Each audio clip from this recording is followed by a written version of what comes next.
a été accueilli à sa descente d'avion par son homologue congolais Denis Sassou Nguesso.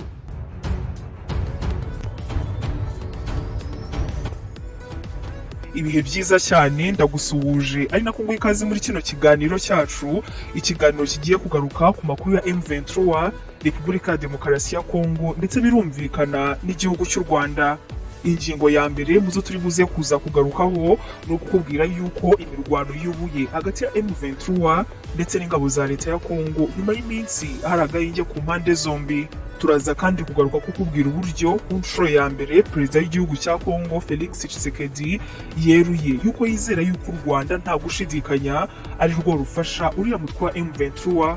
Hanyuma kandi turaza gusoza twibaza ngo ni ukubera iki n'umutwe ukunze gushinjwa cyane igihugu cy'u Rwanda. Ikaze ahantu hose uherereye nk'ibisanzwe muri kino kiganiro kigiye kugaruka ku makuru adasanzwe agezwe muri kano kanya.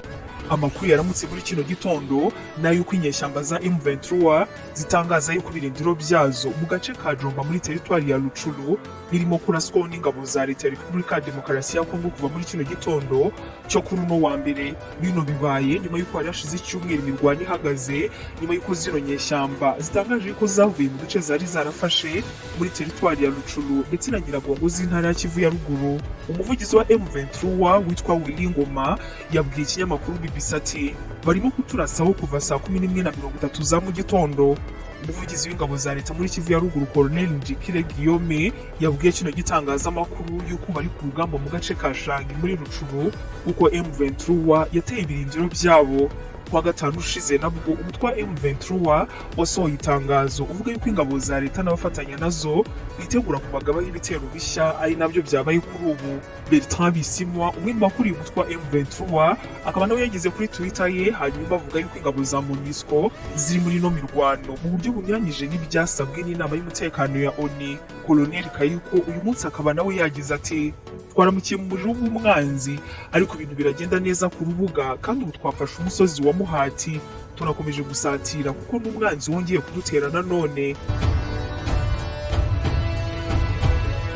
Mu cyumweru cya nyuma cy'ukwezi gushize imirwano iheruka hafi y'umujyi wa Goma yatumye abaturage hafi 100,000 bava mu byabo. Ino mirwano ikaba irimo kuvugwa mu gihe nyamara kuri uno munsi Goma hateganyijwe inama y'abagaba b'ingabo z'ibihugu bigize umuryango w'ibihugu bya Afurika y'Uburasirazuba, aho bano basirikare bakuru bari buze kuza guterana bigendanye no gushyiraho umutwe w'ingabo z'akarere wo kurwanya inyeshyamba zizanga gushyira intwaro hasi muri Repubulika ya Demokarasi ya Kongo. Uyu nguyu rero akaba ari umwe mu myanzuro yafashwe n'abakuru b'ibihugu bigize uno muryango bateraniye i Nairobi mu kwezi kwa kane kuri mwaka wa 2022.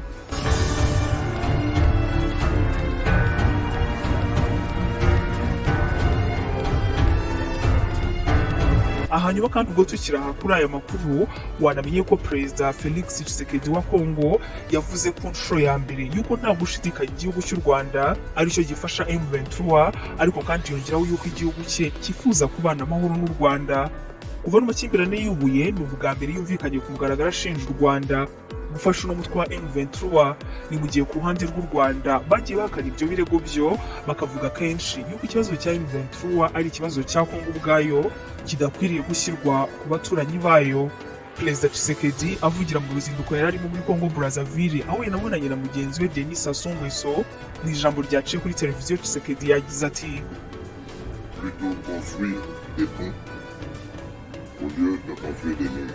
igihe cyose mbona yuko dukwiriye kubaka ibiraro aho kubaka inkuta, ariko dore nanone aho turi. Yavuze ko abaturanyi ba Repubulika ya Demokarasi ya Kongo batagomba kwibeshya ko ubushake bwayo bw'amahoro ari intege nkeya zayo. Ati ibingibi ntibikwiriye guha abaturanyi bacu umwanya wo kuza kudushotora.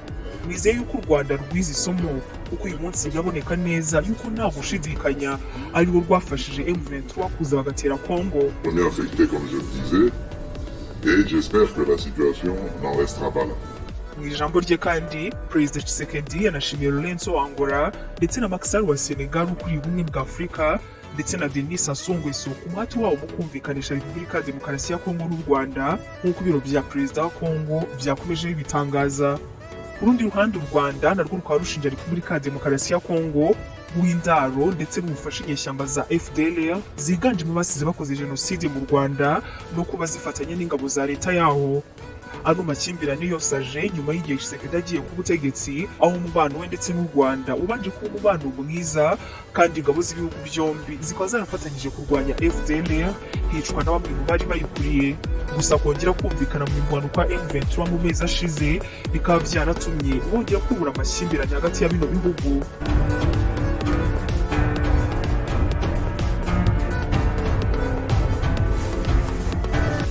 Nibwo bwa mbere Perezida wa Kongo yavuga mu magambo ye, dore ko mbere ingabo za leta ya Repubulika ya Demokarasi ya Kongo arizo zari zatangaje ko barwanya umutwe wa M23 bafashwa n'ingabo z'u Rwanda, aribo bateye ibirindiro byazo ku misozi ya Canzu ndetse na Runyoni mu kwezi gushize kwa gatanu mu mwaka wa 2022. Nyamara nyuma y'ibi, umuvugizi w'ingabo z'u Rwanda RDF yahakanye n'amakuru y'uko ingabo z'u Rwanda ziri mu mirwano hakurya muri Repubulika ya Demokarasi ya Kongo. Brigadier General Sylvain Ekenge, umuvugizi wa leta ya Kivu ya Ruguru, akaba nawe yeretse abanyamakuru abagabo babiri bari bambaye imyenda ya gisivile, avuga yuko ari abasirikare b'u Rwanda bafatiwe mu mirwano na M23. Itangazo ry'u Rwanda rikaba ryaravuze yuko abagabo berekanywe bakavuga yuko bafatiye muri kino gitero amazina yatangajwe n'urwego rw'ubutasi rwa Kongo mu nama yahuje impande zombi tariki 25 Gashyantare i Kigali mu Rwanda. Iryo tangazo ryasinywe na Guverineri w'Uburengerazuba Francois Habitegeko ryaragiraga riti RDF nta muntu ufite amazina yavuzwe muri iriya tangazo ry'uruhande rwa Repubulika ya Demokarasi ya Kongo. Gusa itangazo rya Brigadier General Sylvain rikaba ryarakomezaga rigira riti FARDC nta santimetero n'imwe y'ubutaka bwacu tuzareka kugira ngo yigarurirwe n'inyeshyamba runaka. Ni mu gihe kandi uwitwa Patrick Muyaya, umuvugizi wa leta, yatangaje yuko bahereye ku makuru yatanzwe n'ingabo hanyuma banenga ibikorwa byo gufasha umutwe wa M23 n'ubundi bakomeje gushinja u Rwanda. Muyaya ati tubona yuko igihe kigeze ngo harangizwe ubufatanye bwa M23 na leta y'u Rwanda. Ati kuko ubu tunari kumwe muri East African Community. Ahangaha nabwo yatangaje ko ambasaderi w'u Rwanda muri Repubulika ya Demokarasi ya Kongo atumizwa kugira ngo aze gutanga ibisobanuro kuri ibyo ndetse no kureba ku kibazo cya M23 cyarangizwa burundu, cyane cyane ko gikunze gushinjwa u Rwanda.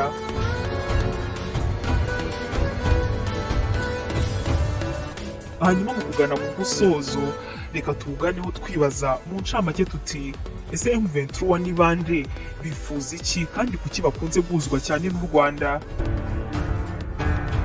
Iyo havuzwe M23 bamwe bahita bumva Sultani Makenga, abandi bakumva Bosco Ntaganda, abandi bagasubira inyuma cyane kurushaho maze bakibuka Laurent Nkunda. Kuva mu mwaka wa 2004 General Nkunda yivanye mu gisirikare cya Repubulika ya Demokarasi ya Kongo, ajyana n'abasirikare batandukanye mu misozi ya Rutshuru, arangije ashinga umutwe witwa SNDP wagiye ugaba ibitero ku ngabo za leta ndetse no ku mujyi wa Goma. Laurent Nkunda ndetse n'ingabo ze bajyaga gutera i Goma ubwo impamvu zishingiye ku kurengera ubwoko ndetse no kurwanya indi mitwe y'inyeshyamba nayo ishingiye ku moko. Izo ngizo akaba ari zimwe mu mpamvu zakomeje kugenda zitangwa. Impamvu ya mbere rero ivugwa ni uko abo ngabo bose uko ari batatu babaye mu zahoze ari ingabo za APR mbere y'uko bakomereza mu ntambara yo muri Repubulika ya Demokarasi ya Kongo mu mpera z'umwaka w'1990. Nkunda yaje gufatirwa mu Rwanda mu ntangiriro z'umwaka w'2009 aba ari naho afungirwa. Nyuma rero CNDP ikuriwe na Ntaganda yumvikanye na leta ya Kabila mu masezerano yo ku itariki 23 z'ukwezi kwa gatatu mu mwaka w'2009.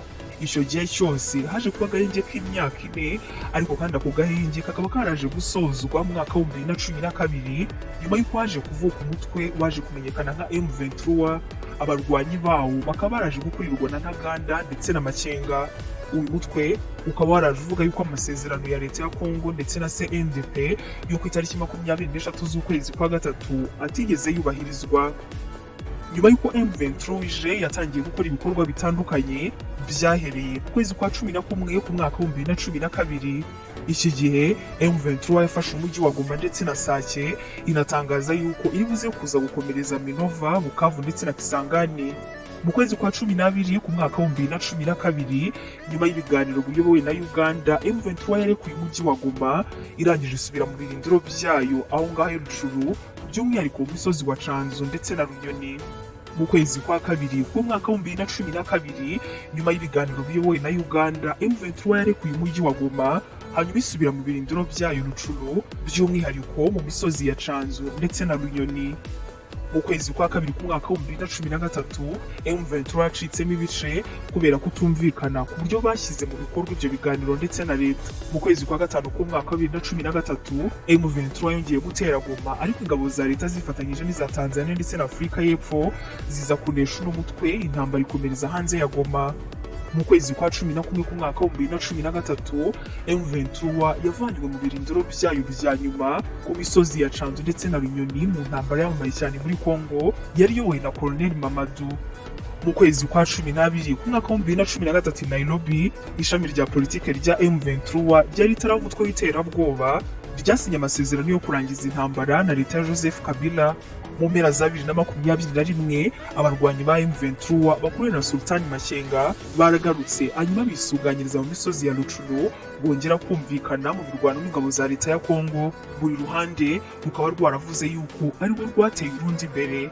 Buhoro buhoro abarwanyi ba M23 bagiye bagaruka maze bakomeza kwisuganya, ari nako izindi ngabo nshya zikomeza kwinjira muri M23.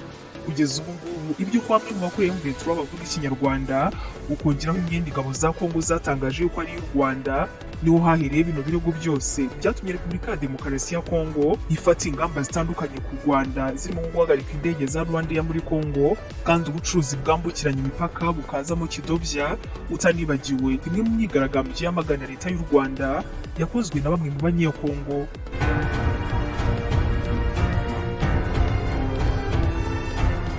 Ubu kandi bikaba byanongeye kuba bibi cyane nk'uko wabyumvise nyuma y'uko imirwano hagati ya M23 ndetse n'ingabo za leta ya Kongo yongeye gutangira nyuma y'ibyumweru by'agahenge hagati y'impande zombi. Ibyo byose rero bikaba byaranabanjirijwe n'uko mu mpera z'icyumweru gishize umuvugizi wa zino nyeshyamba yasohoye itangazo rivuga yuko ingabo za leta zirimo gutegura kubagabaho ibitero, ari nabyo nyine byabaye kugeza ubu. Ayo makuru yacu yari mu buryo iyo mirwano nyine kuri izo mpande zombi yongeye gusubukurwa, uburyo Perezida Tshisekedi yavuze ko nta gushidikanya u Rwanda yemeze ko ari rwo rutera inkunga M23 ndetse n'icyo M23 ari cyo, n'impamvu ikunze guhuzwa cyane n'u Rwanda. Nibyo twagarukagaho muri kino kiganiro cyacu cya none ku makuru adasanzwe, aho nyisoza ngushimira cyane kubw'uyu mwanya wafashe warangiza ukagikurikirana, kubwira ko nk'ibisanzwe tukina ari kumwe mu bindi biganiro.